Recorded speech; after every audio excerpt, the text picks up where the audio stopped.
Start again.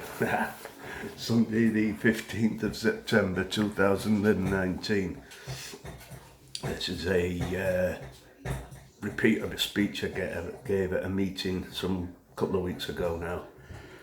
And this is a message to Prime Minister Boris Johnson, the man I elected to be Prime Minister.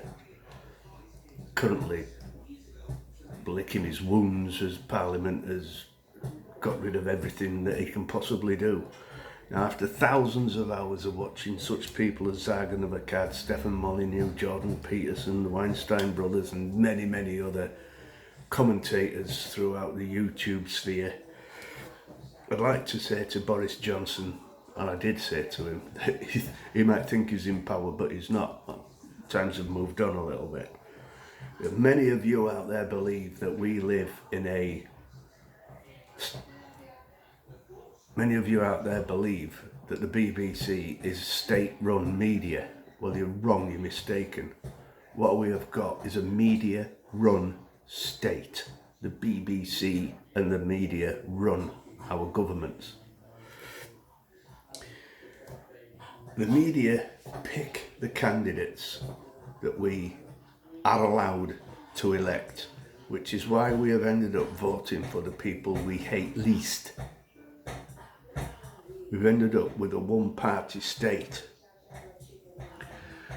If you fail the NUJ diversity policy, you can't stand.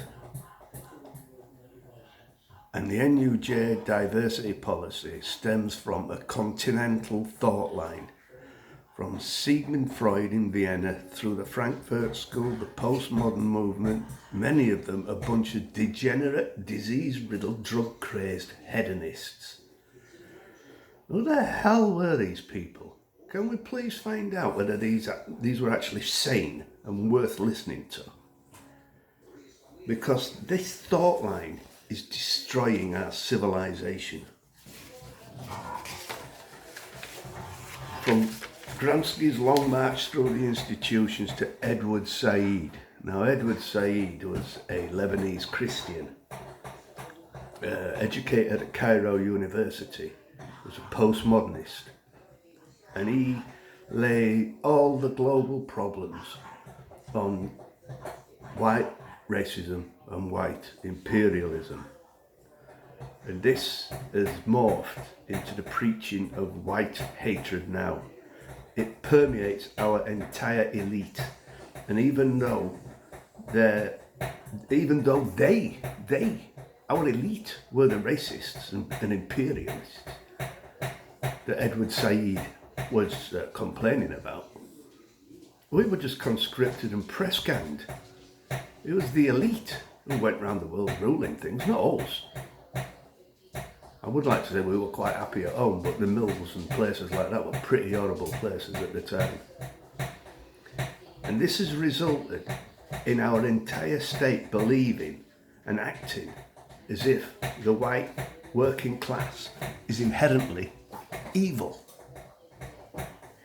After all, didn't the Labour Party, well, in essence, legalise the rape of white children by Muslims?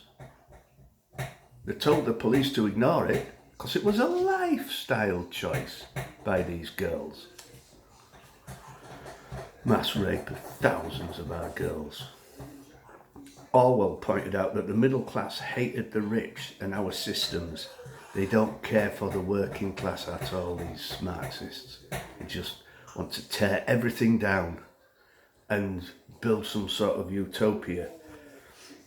And it's become progressively more and more and more ingrained in our state over the past 50 years. Well, actually goes on long before the Second World War. The communists who were interfering with the American war effort in the late 30s, because Hitler and Stalin were allies, weren't they? The socialists were allied with each other for a while, so the communists were interfering with the American war effort. Now, in our universities, you've got such things as gender studies and African studies and women's studies, grievance studies, critical theory. Now, critical theory is now being introduced into the Baptist Church. There's no forgiveness in critical theory. It can't possibly be a Christian doctrine. It makes for irrational, emotional arguments. And they want to create a Marxist utopia on earth. It has degenerated into a cult of its own. It has its own scriptures, Marx, Foucault, etc. Its cathedrals are the universities. Its priests are in the media, the professors and teachers. They've got a sin of pollution and racism, and they consider themselves morally superior, just as the Nazis did. Now, if you read Genocide Watch, you can see what is slowly growing within our civilization. One of the first stages of genocide is to split people into us and them. You give them names or symbols, Jews or gypsies or such things as racist, xenophobe, deplorable. Then you dehumanize them in vermin, insects, diseases, deplorables, far right, white supremacists.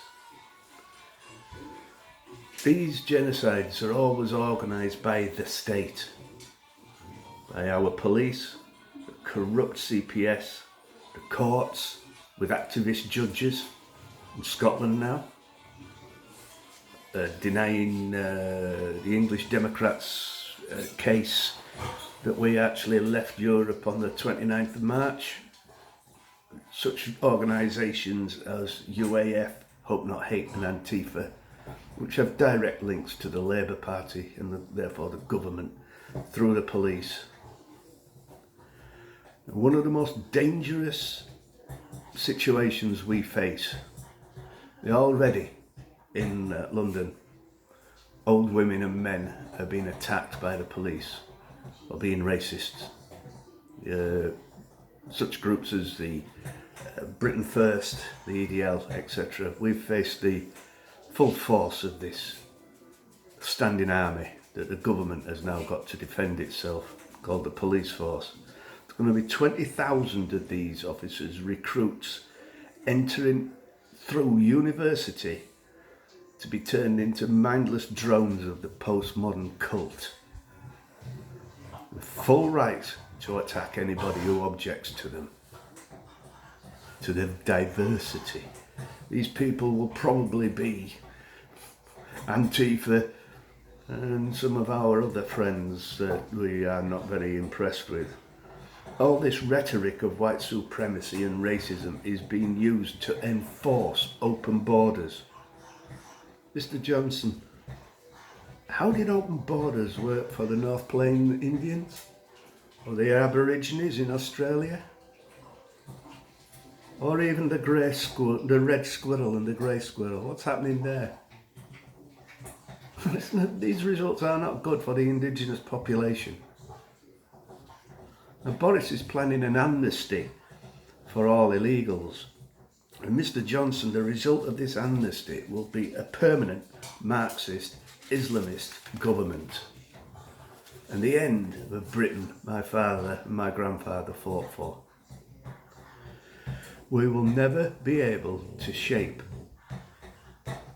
our government again, the indigenous people of Britain.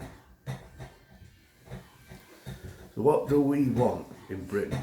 We want a clean, gin clear, WTO break from Europe. We want the return to equality before the law. We want the rule of law, not some Marxist bullshit that we see with diversity judges who sentence white people much more harsh than anybody else, and it's publicly stated that an Asian's honour is higher than a white woman's honour. I then asked this meeting how many of them claim to be Christian, and 90% of the people put their hands up. Now, this was a Britain First meeting, the sargon of akkad. who says that we're not Christians, who still sneers down on the white working class, even though he is one, because he's read a few books. Eh? I then asked how many of them actually attend church. And out of the 50 or 60 people there, actually, much to my surprise, about 20 people put their hands up. So Britain First is a Christian organisation, Sargon, you hypocrite, liar. There's a God-shaped hole in our society, and it's up to us to fill it. We need to get our similar thinking people into church. Church, specifically the Church of England, is bankrupt, it's ruined. So take over the organisation within the church. You've only got to become the gentleman or woman who runs the diary, the fundraising, take over the cash. Turn it into a vigorous campaigner. Turn the church into a campaigning organisation, just as the mosque is. Campaign against slavery, child abuse, protect the children and punish the wrongdoer. Equal rights for men and women, and we are all created in the image of God. That's not equality of outcome, that's equality of opportunity. And we must defend free speech, because that is the very bedrock of democracy. We need to revive chivalry and stoicism. And Sargon, stop telling students to put their head in the sand. Tell them to join the National Union of Students. We need to start altering things, and we need to start altering things now. We have a manifesto. It's called the New Testament.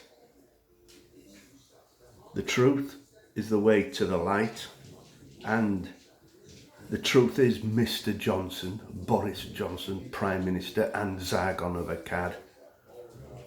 It's about time you saying it properly, loudly. Islam is the problem. It has been for 1400 years, and we want our children to live under our law, not the law of a mass murdering, child abusing, slave owning rapist called Muhammad. Time to get active, people. Ta-ra.